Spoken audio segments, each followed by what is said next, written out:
Salud. So, Brandon, who is gracing the Unfiltered podcast today? Dave Wagner.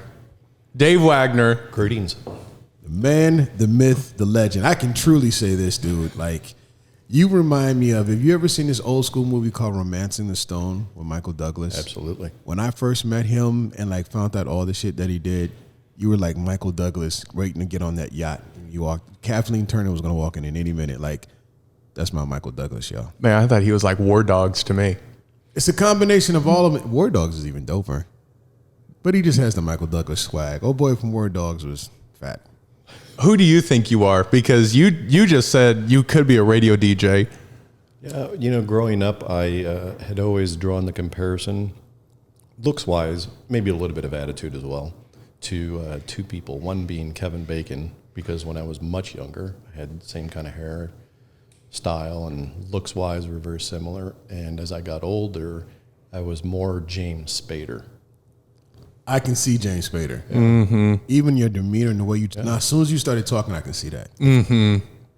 Blacklist, like, Joe, you just... Yeah. That makes perfect. I can see that. If you go back and see some of the earlier movies that he was in, Pretty in Pink, and you were to pull out my high school picture, Dead Ringer. That's exactly who you were, huh? Yeah. But who you actually are is Dave Wagner. That's it. International man of mystery.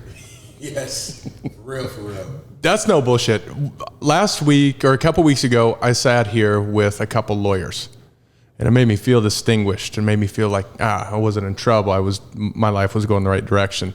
Today is even magnified that much more because I'm sitting next to someone who I don't even know what you do. I know I've seen your van before. I have an idea of what you do. And it's very shady, but very professional. Will you give us just a quick backstory of who you are and what you do?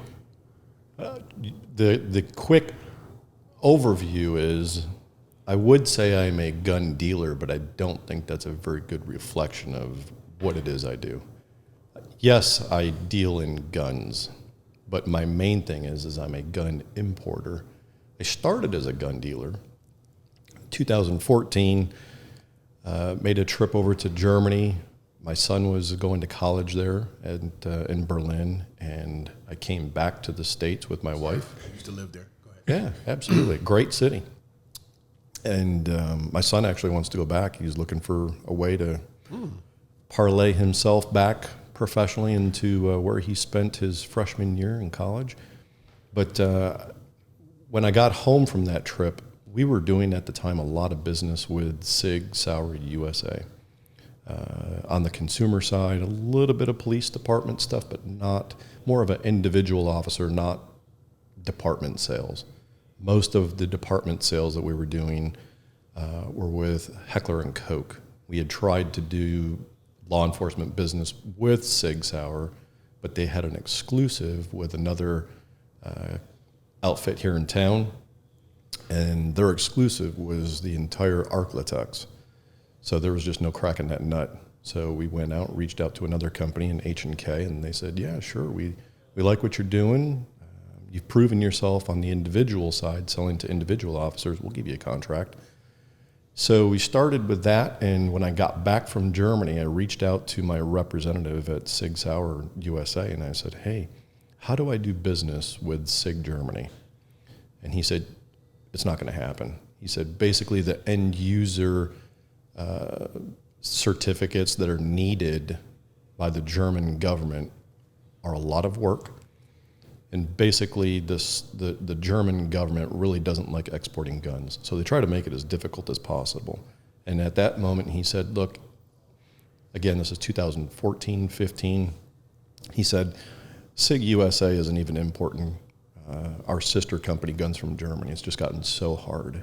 He said, but there is our sister company in Switzerland that is looking for a new representative because the relationship they had is not in place anymore. They haven't done business in the U.S. for about a year. Here's the guy's name. Here's the sales guy's name and number. Call him. I wasted no time. I hung up the phone and due to the 7-hour time difference, I had to wait until the next day, but immediately called, and this was, I want to say, maybe July of 2014. Called, and he said, yeah, we'd love to talk to you, but we're getting ready to close because it's Europe, and they close for an entire month and shut down and go on holiday. Did you know that? Everyone, and I think that's predominantly in Switzerland as well, right? Where it's 1 month that the whole country basically takes off. Pretty much. So if nobody's working, how do you do anything? Good luck. Wow. You get everything done before, or you wait until after. And that really used to be the case up until, I would say, probably 2018. And I think that, I don't know what the reason behind it was, but that started to go away. The whole country didn't really close down. What they did is they said, okay, maybe closing the factories for an entire month isn't such a great idea. But you had people who would rotate, and you'd have entire departments that were gone for 3 weeks. The company would still be open, but if you needed something produced, it's not going to happen. So fast forward, we reach out. They said, yep, let's do business. And what company is this? Well, at the time, they were called SAN Swiss Arms. SAN, S-A-N, stood for Swiss Arms Neuhausen. Neuhausen being the city that they're located in, which is right on the German border. The sister company that a lot of probably viewers would be familiar with is Schaffhausen, where IWC watches are made. Yeah, I mean, it's just, you can hit a golf club and hit Schaffhausen from the factory. I mean, it's right there. Probably what they're best known for, Neuhausen, is they actually have the largest waterfall in Europe. So it's where the Rhine comes down, and I didn't know that at the time, but found out after a couple of visits that largest waterfall in Europe, which was quite interesting. So you make this connection. You're going to start essentially repping firearms. Yeah, SIG USA. Yep, SIG USA had brought in the guy before. So basically what happened was there was an importer who was importing firearms for SIG, and SIG USA never really thought that would take off. They just didn't see the market in the United States for those expensive guns. And the importer who was importing nailed it out of the park. I mean, he just hit a home run. And so much so that he caught the attention of the folks at SIG USA. Unfortunately, the previous guy did not have a non-compete, or an exclusive, I guess is a better way to put it. So SIG USA comes in, and they start ordering guns, and they kind of sidestep this guy. And of course, if you're a consumer, whose name would you rather have on the side? Sig Sauer, which matches, or this other person. And the only two things that those I don't want to say they did them wrong, but I'm sure if they could go back, maybe they'd do it the same. Maybe they'd kind of look at our model. They only imported, the focus was really on importing firearms. It was never on accessories. So you had all of these guns coming in. Finding magazines was really, really difficult. Finding spare parts, firing pins, things like that, stocks.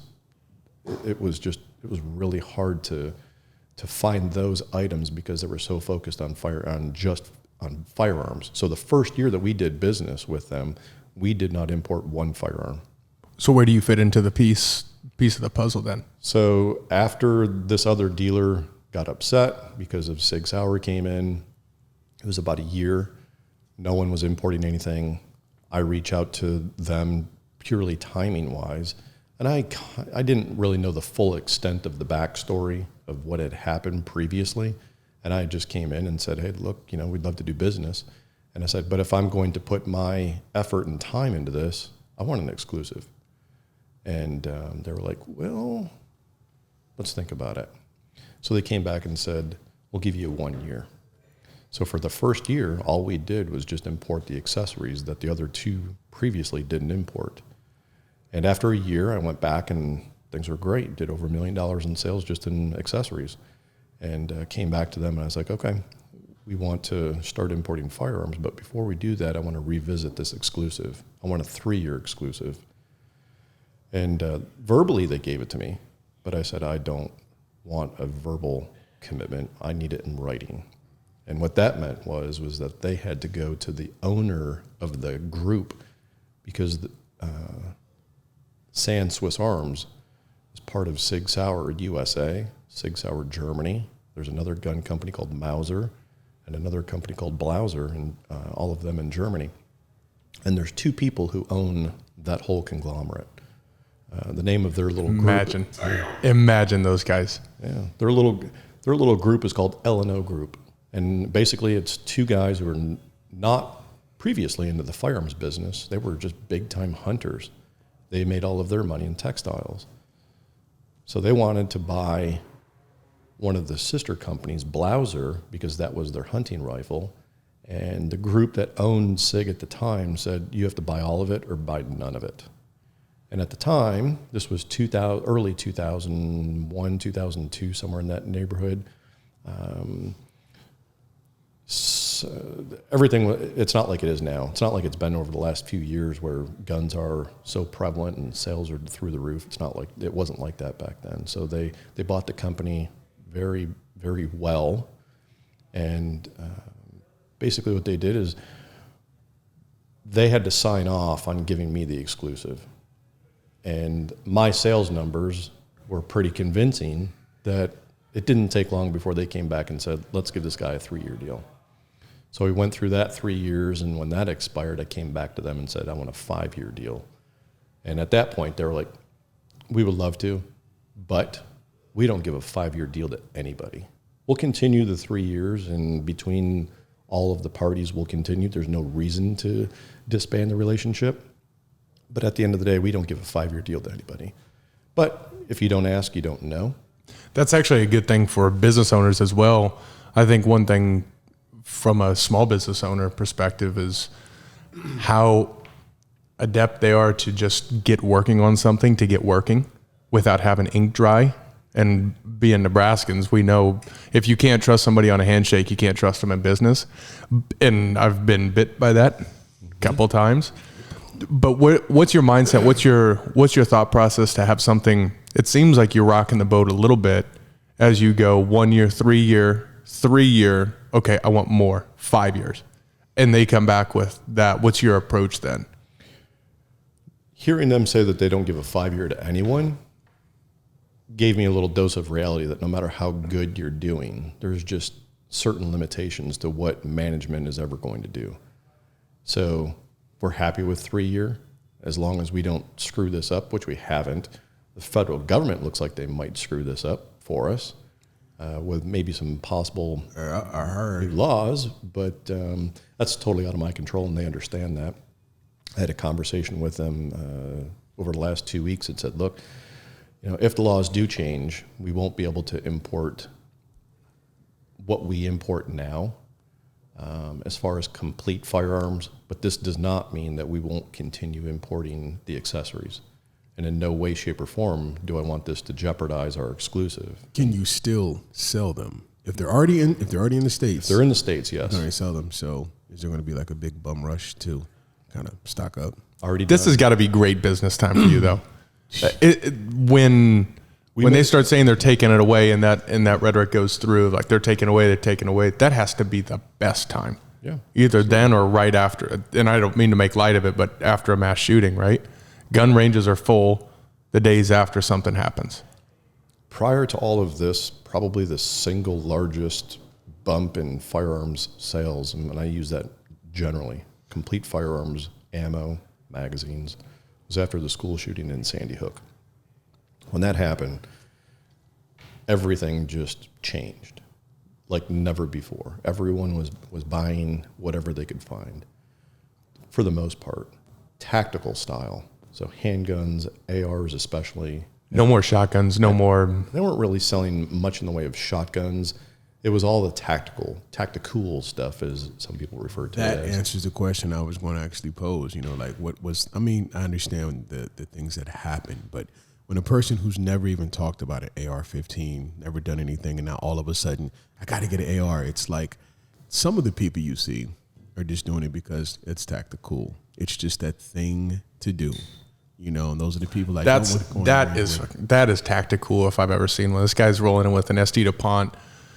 He's got a aligned to it. Well, I understand this is Go Local podcast. This is an industrial, but as we're talking about just cool stuff, I just want to show you, this is what quality, man, this thing's about 7 pounds. That sound. It actually has a GPS built into it. If there's one thing I've learned is... so if you lose it, you can find it? Yes. It has an alert. Oh, it has a USB plug on the bottom. That sound, just so you know, that sound takes a lighter from $60 to about $3,000. But what you didn't say, and I knew it. Engraved on the side of this lighter is 007. Mm-hmm. I knew it. He sounds like Ultron when he talks. I know. And do me a favor, pull that James Spader thing again. It has to pull that mic up just a little bit closer to your face. Absolutely. There you go. That is dope. Yeah, this is the life you live is very unique, and it requires you, pandemic aside, it requires you to go to Switzerland often, which introduces you to a lot of new people. How important is it for you to know the Swiss culture in order to do business, or just for anyone in any sort of business to understand the culture they're dealing with? Absolutely. I would say that's pretty key. And never believe a lot of the things that people say. A lot of people, when I started doing business in Switzerland, had very defined ideas of what dealing with the Swiss was like. I will say that it was not at all what I was told. They are very, trying to think of a good word to use here. They're very precise. They are very thoughtful. There are some cultural differences as far as interacting with them, but it was let out to me that they were very, I'm not going to say friendly people, but that they were very hard to get to know, to develop a relationship with. And I have found that so false. Mm-hmm. And I wouldn't say it's with just one industry or one set of individuals. You know, when I first started, we'll talk about this a little bit more, but, you know, we're talking right now about the firearms business. And if it wasn't for that, I wouldn't have ever gone to Switzerland. So I'm very thankful for that opportunity. But when I started doing business in Switzerland, it led to other opportunities, which led to outside of the firearms industry. So I started being introduced to other people outside of the gun industry. Everyone in the gun industry was very, very welcoming. Went over to people's homes for dinner, which I was told that's never going to happen. Well, it did happen, not by my asking, but because I was invited.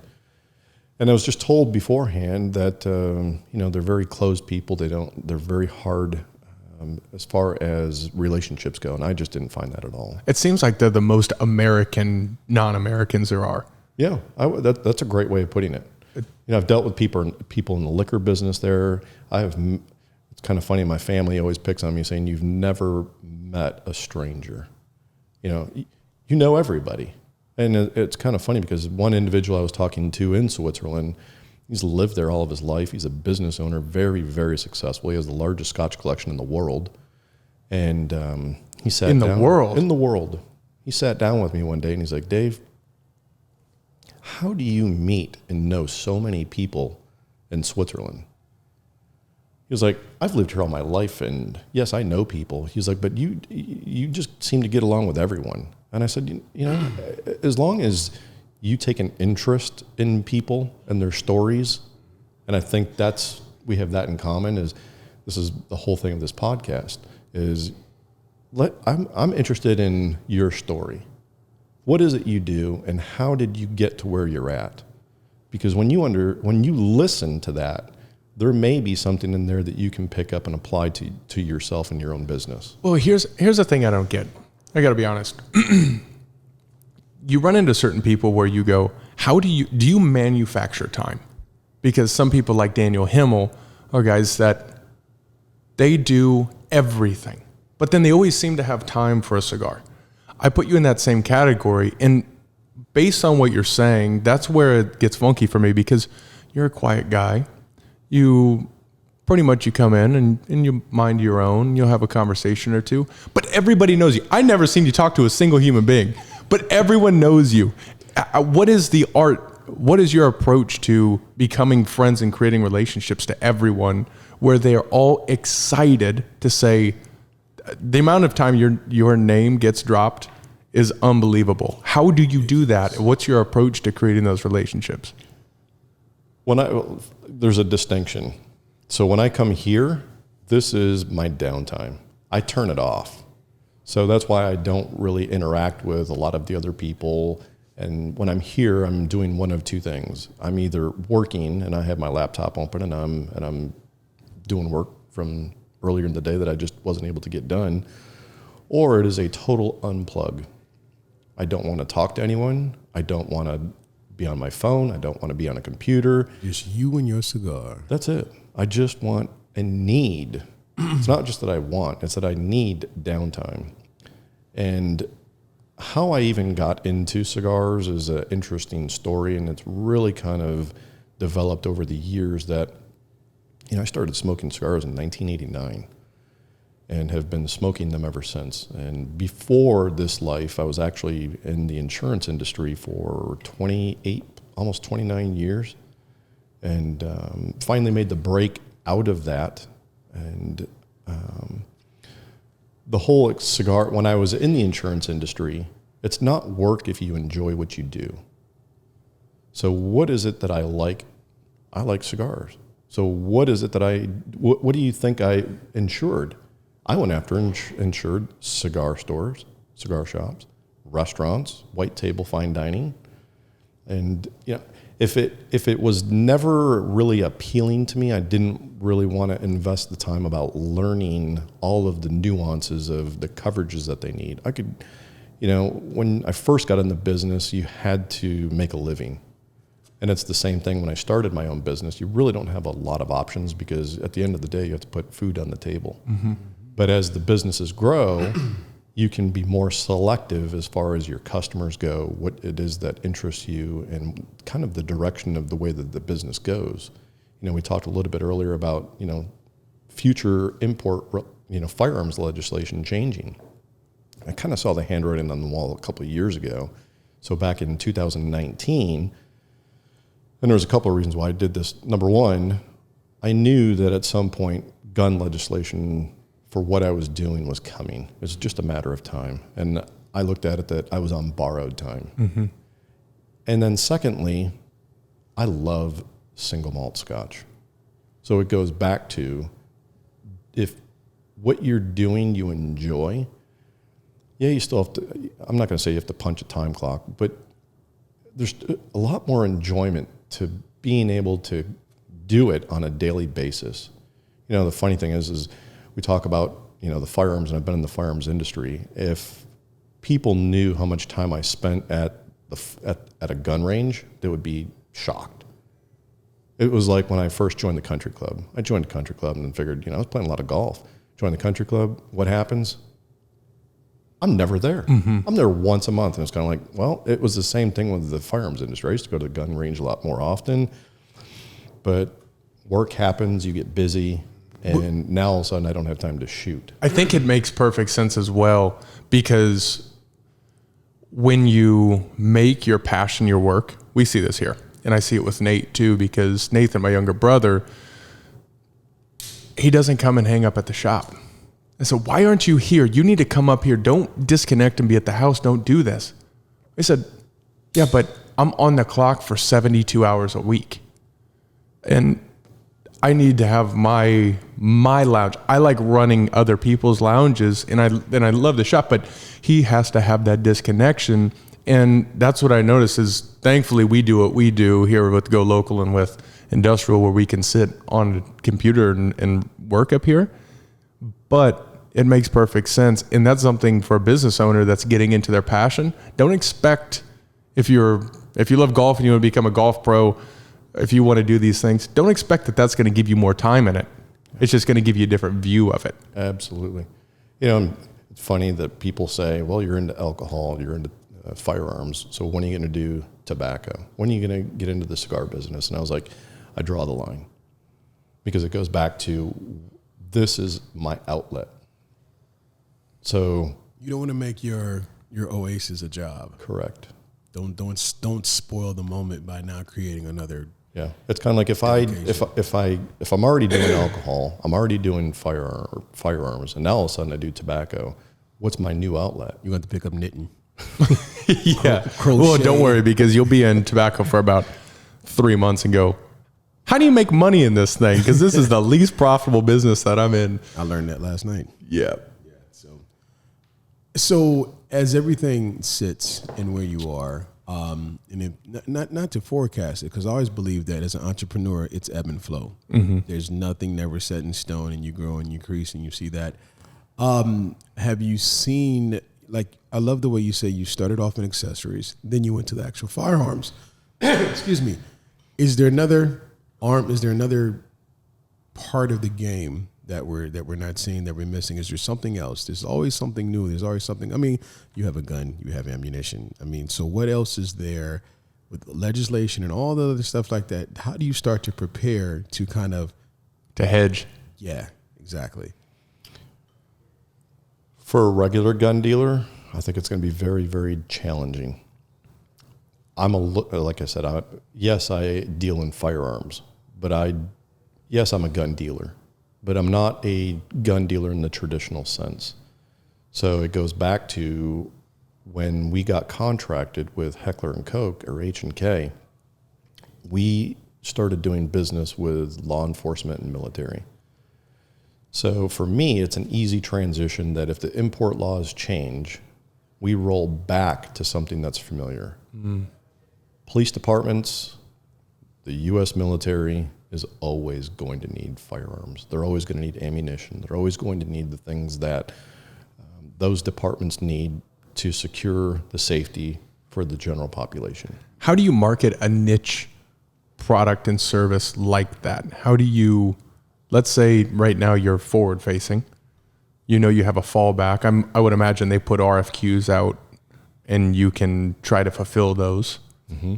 But how do you market something that is already so heavily marketed from the manufacturing standpoint? How do you bring new people on? How do you succeed in that world?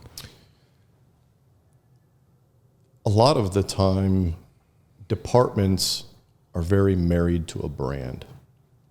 And they're married to that brand for two reasons. The number one, especially when it comes to public entities, is the price. The second is the quality. And probably, I hate to say it, in that order.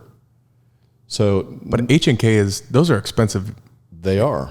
So who buys H&K? The U.S. military, not all of the military, but when you're taking a look at special operations, I'm not going to say they're unlimited black budgets, depending on what we're talking about. They could be. But departments, you take a look at the city of Dallas. City of Dallas used to have SIGs. Not a cheap gun. When they changed from revolvers, they went to the SIG P226. And what are they on now? Are they Glock? I believe they are. I haven't done any business with the city of Dallas, but we do business with with a lot of other local police departments. And the ones that have money, they still are very price sensitive, but there are departments that they're an H&K department. I have a couple of it doesn't really, I'm not going to say it doesn't matter, because it certainly does. The quality is always there. Mm-hmm. But when you compare apples to apples and you're looking at a Glock is going to come with typically 2 magazines and no night sights. Now they're starting to change and starting to make night sights an option. So if you were to take an H&K VP9, which has the law enforcement edition, has 3 magazines with night sights, you are at a certain price point. If I were to take that Glock pistol and add a 3rd magazine and night sights, that gap closes. So it's kind of like, okay, we're within a reasonable amount of difference comparing apples to apples. So do we want Austrian, maybe US made, or do we want German? And it comes down to, at that point, it comes down to preference. You'll have a range day. You'll go out. They'll try both. And it's the consensus of the people who are shooting, which they, the majority usually rules as far as ease of carrying the gun, accuracy from a shooter standpoint, as well as support. And H&K used to run into that problem, and instead of having that be an objection that, your guns are made in Germany, we'll do business with Colt or fill in the blank for the American company. H&K was proactive and started a production company here in the United States outside of Atlanta. So that took away any ammunition, per se, quote unquote, that other manufacturers that were made in the United States could use against them. It's easy to say, well, you should buy our product because it's made in the U.S. And if there's a problem with it and you need a barrel replaced or you need service for the gun, you can send it into XYZ. If you've got a problem with H&K, where do you send it? Or are overseas? Yeah, are the parts coming from Germany? Now there's a delay in getting parts. So a few years ago, H&K just decided that, we're just going to open up a plant here in Georgia, and they'll start doing assembly, and they'll have all of the necessary items to do repairs and things like that. Mm-hmm. Car industry did the same thing. Mm-hmm. They Toyota, everybody else made right here in Tennessee, made right here in Texas, they like everything is here, and that's a big thing too, American made. If it's on our soil, everybody trusts it a little bit more. But like I said, at the end of the day, it's more accessible, ready to get to it, and it's there. So, but every time I see you, man, you just, like I said, I feel guilty because I just asked him for one bullet one day. I said, hey man, I just need one 9mm bullet. One bullet, just one. He said that'd be $180. I said, I think I'll wait on that bullet, man. I want to try a box, but I get it, and you can see your zen when you're in here, and if you're just chilling, you can kind of just tell, like, hey, I just say, hey, what's up, Wagner, and keep it moving, because sometimes people just want to be left alone. And that's a question that I have, because you have one son? One son, one daughter. One son and one daughter. How old's your daughter? 20, just turned 28 on Saturday. 28, and then a 26-year-old son. Correct. How do you balance? How do you find that? Are they now at a point of sustainability that makes it easier? Both are successful in their own right. Both live in Houston currently. Wasn't planned that way. My daughter is in IT, works for one of the oil and gas companies down in Houston, and my son is an accountant and works for one of the big 4 accounting firms in Houston. So it's nice that they're there for each other, especially right now with my son going through some health issues. If my wife or I can't be there, it's nice to know that I can pick up the phone and call my daughter and say, hey, he needs a lift to the doctor. Do you mind, or can you do it? And if not, I've got other family in Houston that could do it. But when it's family like that, she can always change her schedule to be able to take care of that. But family is probably the number one thing, and that's the thing that people need to realize, that we are in a 24/7 culture. Everyone wants everything now. And when you're a small business owner, the one thing that I would suggest is that you always keep family first. I've had people upset that, they went onto our web store and ordered a particular part, and it's been 10 days and they haven't received it and haven't heard anything. Most people are pretty understanding that when they reach out to say, where is my item? When you can say, look, my son has been in the hospital for the last 2 weeks and he's got some major health issues, people are generally pretty understanding that you are trying to do the best that you can possibly do given the circumstances that you're in.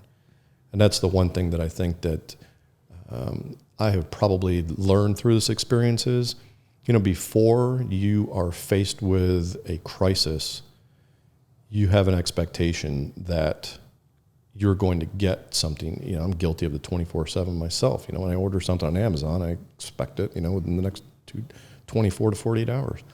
And I think going through this process, it allows me to show a little more grace to people. I have no idea what that small business owner is going through. So before I pick up the phone and voice my displeasure of where in the world is the product, I haven't heard anything. What is going on? You know, my first instinct is, man, I just got conned. I sent, $100 and never going to see the product and never get a refund. I'm going to have to go fight this out with my credit card company. And, usually all you have to do is send an email or a phone call. And usually if they've got something going on, they will respond and a reasonable amount of time with an explanation. Even when things were going well and I was at home and we were shipping out parts, right after the whole Snowvid thing, FedEx was backed up big time. We send tracking information and you still had people saying, I haven't received my goods. This is 100% out of my control. It is sitting in a facility in Memphis, Tennessee. Frozen. You're just going to have to be patient. This is nothing that I can control. This is really just waiting to get the pig pushed through the python. And sooner or later, it will unfold and things will be back to normal. But in the meantime, show a little grace. Be patient. And I can imagine, especially where you're at throughout the life of your business, you have to, sometimes you naturally have to fire a client. You have to fire a customer. And that is, I believe, for many small business owners, new business owners, you have to hold your tongue quite a bit and you have to earn those. You can't just walk in and start firing clients. But to me, I think the most valuable stripes that you wear are when you need to say, this isn't going to work because of this. And you realize you can't be everything to everyone. And knowing where your business fits, you can really take that and say, oh, here's what our offering is. Yeah, we can be to anyone. And we see this from a branding side. Who's your market? Oh, everyone. Yeah. Is it really everyone? Or who is it that fits in there? And I believe you can have an idea of what your business does and who you service, but it's not for a number of years till you get into where your niche is, where your specialty is, to be at a point where they don't fit.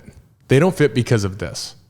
And on your side, I would imagine it's similar because you're consumer, you sell direct to consumer, mm-hmm. But then you also have police departments, military, that deal. I'm sure there's a number of consumers that have plenty of money that could buy everything that you own, all of your inventory, and turn it over. But that's not the person. That's not that. Would you agree with that? And how do you identify that? It takes time, for sure. When people start ordering, especially with us, like I said, we're not your typical firearms dealer. The guns that we import from Switzerland, the cheapest one that we import is $3,200. So is everyone my customer? Absolutely not. Who is our customer? On that business, I tell people our customer is collectors and high net worth individuals. It's not for everyone. Not a lot of people are ready to plunk down, $35, $38, $4,000 on a firearm, unless they're a collector. But that's not the general public. Did you get into it starting with firearms that sat in that price range? No. You worked up to it? Yeah, absolutely. When we first started, like I said, our first contract was with Sig Sauer USA, and their price point, in pistols was around, on the low end, probably, again, this was before Stryker fired pistols. This was a hammer pistol. It was probably in the neighborhood of $600-$700, all the way up to maybe $1,000.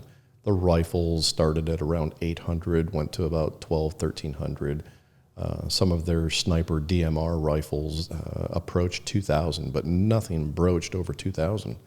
So it wasn't until we had that relationship with When we picked up H&K, the prices bumped up a little bit on rifles, but went down for pistols because they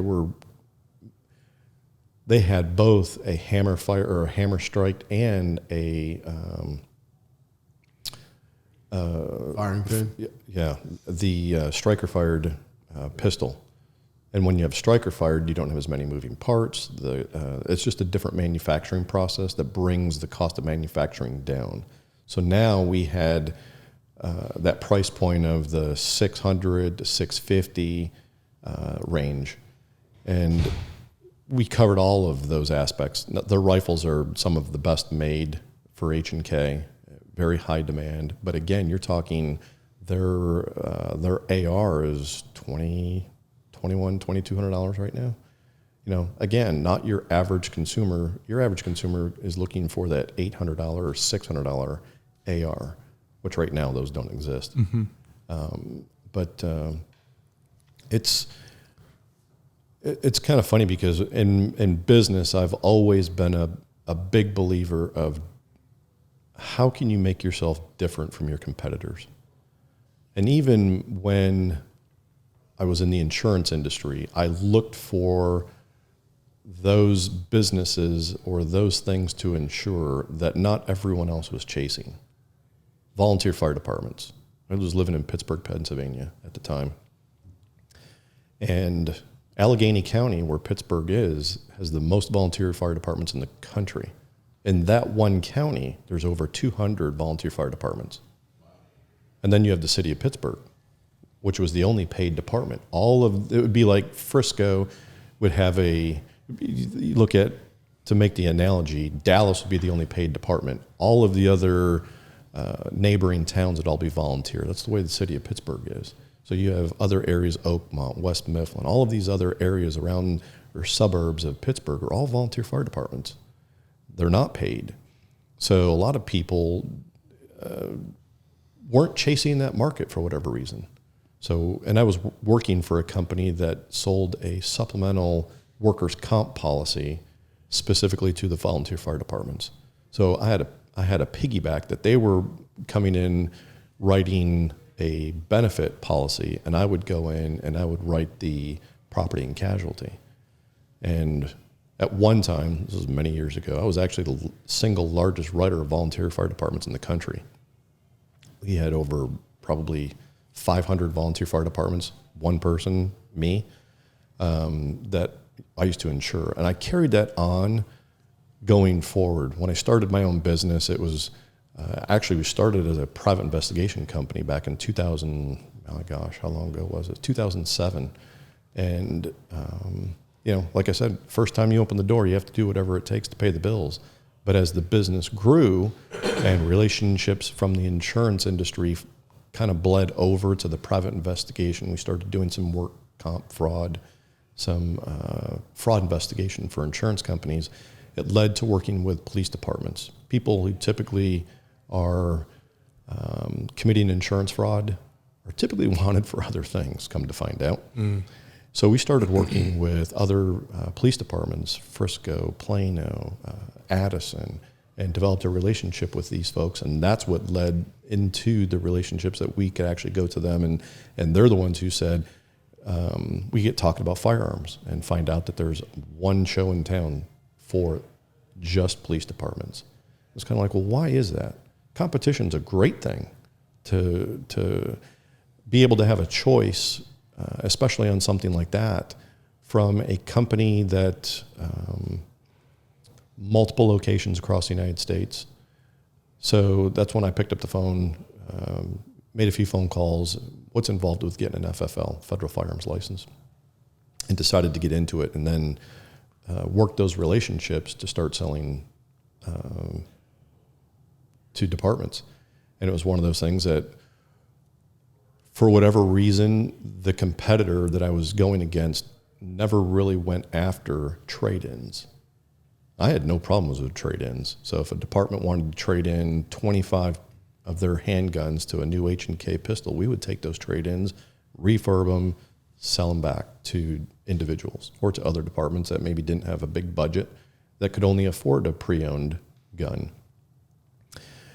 And that carried through to even my newest business, which, like I said, I kind of saw the handwriting on the wall as far as firearms go. So in 2019, we applied for our TABC license and started importing Scotch. And it was kind of like, okay, I don't want to be what everyone else is doing. I mean, there's a lot of people who import Scotch, a lot of people who import wine, et cetera, et cetera. So what can we do that makes us different?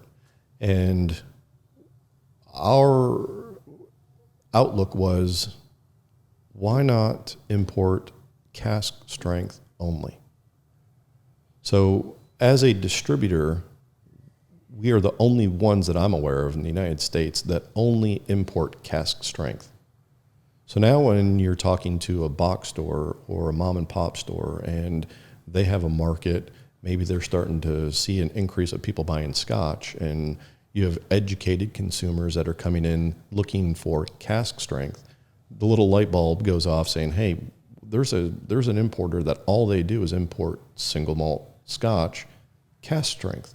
Let's reach out to them. That's kind of the niche that I think that people who are starting their own business, you have to differentiate yourself some way. What can we do different that not everyone else is capitalizing on? That's something that we see as well, because you see a lot of people who are just following a passion, right? You find people who are opening a gym that are fill in the blank of what it is.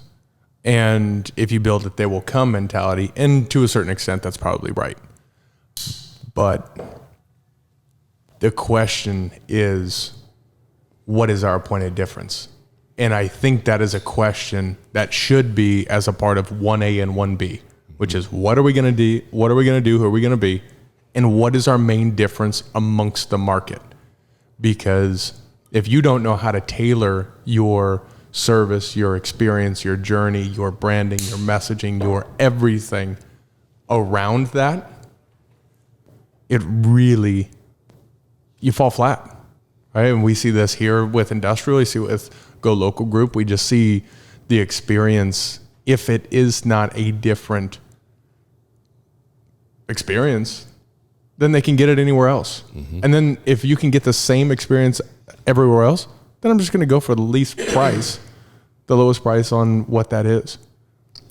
It's a very unique direction, and especially in the world that you're in and have entered into, which is a very niche market in and of itself, within liquors, within scotches, whiskeys, bourbons. You have people who, you know, that market's going to be there. Mm-hmm. And in good times and in bad, people are drinking. Yeah, absolutely. You know, the way that I approach it is, number one, I really just like high alcohol content. I've just developed a taste for that. So I'm usually drinking something in Scotch that's over 52 ABV. And if I have something that's, you know, maybe a 60, I want the ability to be able to add the water. Why do I want to buy something that's been watered down and I'm paying for something that is it's like buying a Porsche with a Volkswagen engine in it. You know, it's kind of like I'm paying for, you know, I want that experience. I want what I'm paying for. So why am I going to take something that's watered down? So is that the definition of a cask strength? It's not, so or some it's not cut with water. It's correct. Just straight, give me the raw. Yep. Which means they're pouring it straight from the barrel, straight in. Or are there non-cask strengths that they add water to the barrel? There are no cask strengths that are water added. Okay. If it's a cask strength, it's straight out of the cask. It hasn't been cut with water. So is the proof determined on how long it's been in the barrel? That does affect it. Mm-hmm. Okay. Yep. I mean, so I know there's science to it. There's a whole bunch of different things, but yep. You know, and as far as other things that the whole thing is we want to start importing things that we want to set a certain market. Everyone is not my consumer, and I'm okay with that.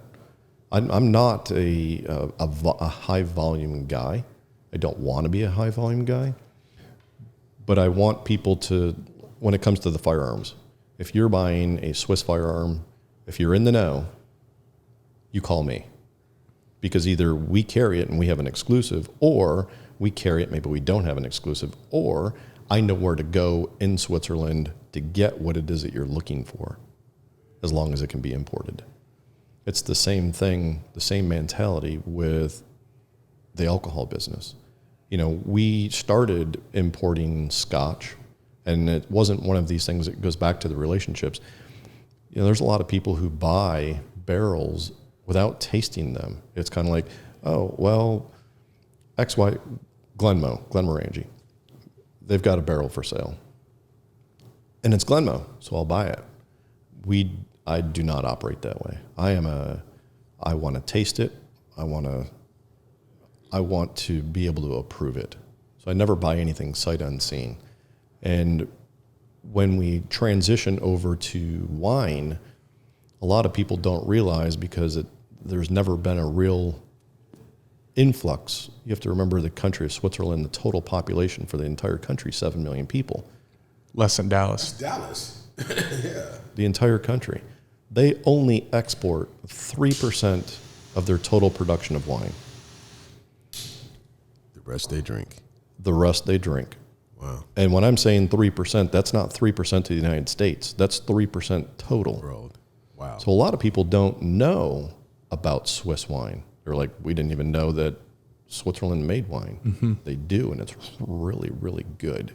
It's the same thing with firearms. I'll talk to some people. I'll be wearing a Swiss Arm shirt, and people are like, Switzerland doesn't even have an army. I was kind of like, Switzerland is an army.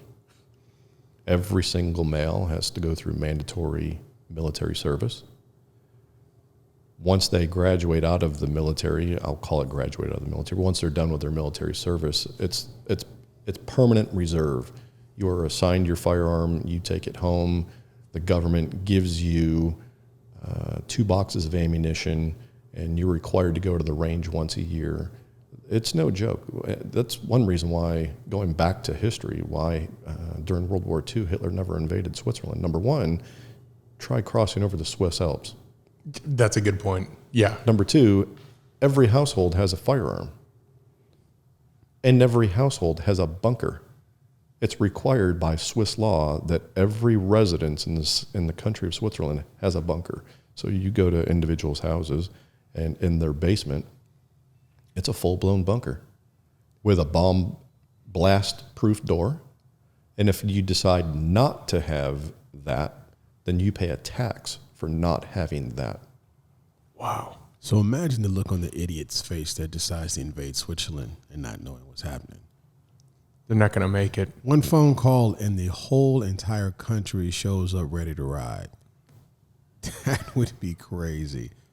Wow, could you imagine if every United States, what if the United States, now we're talking 7 million people in all of Switzerland, take that by half, you've got, we'll call it 3.5 million men who are ready to fight, take out some of those off the top for age, you've got quite an army ready to roll from any position, right? What if you took that into the United States? Everyone has to be ready. Boy, that's we are in Texas. We are in Texas, yes. Yeah, welcome to Dallas. Yeah, Texas really is that. Now, I think Texas sometimes probably lets an ego get in their play a little bit, where I've got guns so I know how to use them, or I've got guns so I'll use them. But I don't think most people have been in a tactical situation where I don't think anyone's had to work through seeing red before here.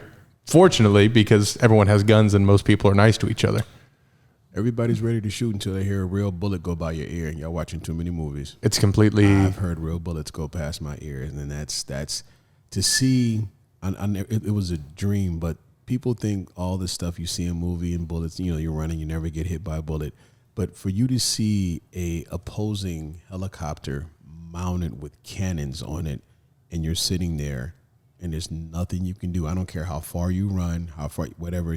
You're out of there if they pull that trigger. To know that there's a boat 20 miles offshore with this rail gun that can knock a gnat off the back of a flea without even blinking. Like, warfare is real, guns are real, and everybody needs to understand. Like, I love the idea of that. If you're trained to properly tactically learn how to defend yourself or take position, it's just like martial arts. You become more disciplined. Those who have training, know how not to use it or know when to use it. Like this dude, he's scary. Out of all three brothers, he's tall like a big, but he's the quietest, most modest one. But when they horse around, the other two use brute force. He does like these Kill Bill stuff, like, and he'll hit like the 5-finger death tap and stuff like that. He's the most dangerous one. I was just taught to always fear the guy who's smiling. You see him smiling right now? Yeah, I work with this. Anyway, but to sum it up, man, I mean, I was excited about calling you up, asked you to come on the show because now I learned more and more about you because there's days, like I said, and honestly, I'll say that when you're in here, you're so quiet, you're so chill, you have this aura about yourself, but it's all mysterious. Like your nickname for me is Enigma. It's like, I really don't know what he does, but he drives this really cool A-team looking van that like literally there is all kind of shit in there that I would never even know what it is. Yeah, as soon as you're ready to sell that, let me know. I'll buy it from you. It will come empty. Content's not It included. will come? Oh, all right. I mean, That's going to hurt resale. You know, one of the things that you had said, though, was, you know, how do you build in time when I travel? And typically when I travel to Europe, I have a tendency of every trip I go on, I don't go to, there are sometimes, obviously every time, there are certain places that I have to go. But every single trip that I go on, I always branch out and go somewhere that I've never been before. Just to experience the difference of a new area. And especially with a country like Switzerland, you have to remember it borders on 3 different countries. So in the north, you have Germany. To the south, you've got France. And to the southeast, you have Italy. So they have no official language of their own other than what they call a mountain language, which really isn't used much other than in the mountains by the mountainous people who tend to keep to themselves. So if you are north of the capital, Bern, everyone speaks German. If you are south of that and to Geneva, everyone speaks French. If you are on the Italian border, then everyone speaks Italian. So you can stay in one country and have 3 totally different experiences. is English their second language? Everyone tends to know English. They have to, depending on the area that you're in. So if you are in, let's say, I'll pick on Zurich. If you are in Zurich, you, number one, have to learn German. And then you have 2 electives. I think that most people choose French and English.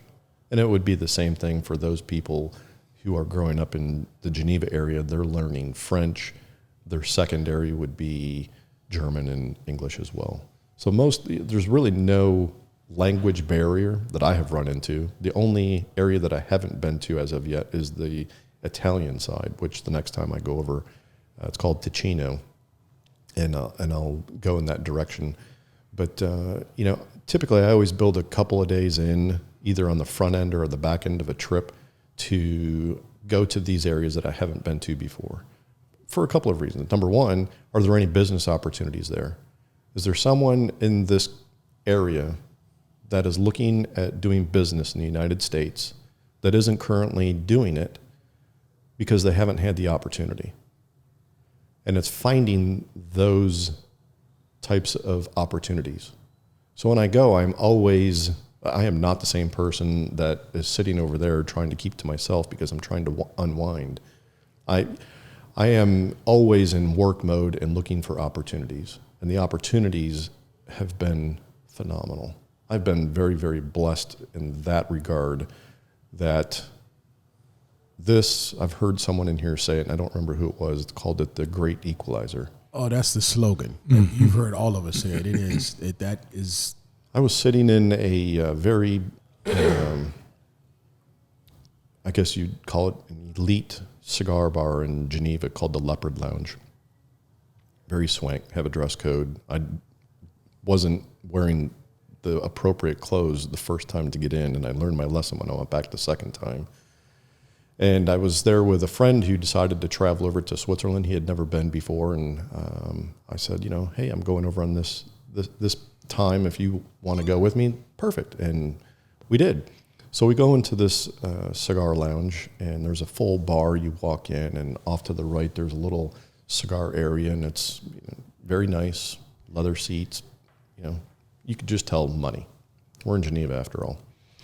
This guy walks in and sits down next to my friend who's there with us, and he's listening to us converse, and he leans over and says, "You guys aren't from around here, are you?" "No, sir." He's like, "Oh, I'm from a little neighborhood not too far away, and I'm from Beverly Hills." You could tell that this guy was very, very successful, but we're all smoking cigars and enjoying the company of each other. And by the end of the night, he was he's a world ambassador for the Waldorf Astoria. Super nice guy, lives in Beverly Hills, and threw out the invite that next time you're in LA area, give him a call, here's my card, and I think you'd really enjoy going to the Havana Club. That was in October of 2019. I got home from that trip and told my wife, we are going to LA to celebrate Christmas. We won't be there over Christmas, but if someone invites you to that club, you better go. Mm-hmm. And it was an experience. Just that type of relationship of the people who you meet and the opportunities that are out there that you would never get probably on a golf course. You know, you're number one, you may or may not be in the same golf cart. You may or may not, be in the same area as far as where you're hitting. But for 2 hours, you have someone's attention. And I've always said that I've done some of my best relationships, some of my best deals by relationships I've established over a cigar. And it really is the great equalizer. And it's just, whether you're smoking a $10 cigar, you're smoking a $100 cigar or a $400 cigar, it's one thing to just be able to unplug and find something to talk about that you may or may not connect with. So. I agree. Couldn't agree more.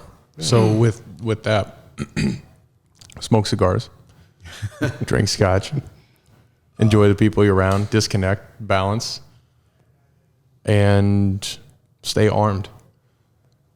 If someone wants to learn more about you, where do they go? Let's see. Facebook is JDI Firearms, and which stands for John Doe Investigations. We just kind of shortened it up. And we also are on Instagram as well. Those are our two big platforms. You can also check Interpol. Yeah, check it. Dave, thank you so much. I really, really appreciate it. Really enjoyed it. Yeah. Thanks for having me. Now about that bullet.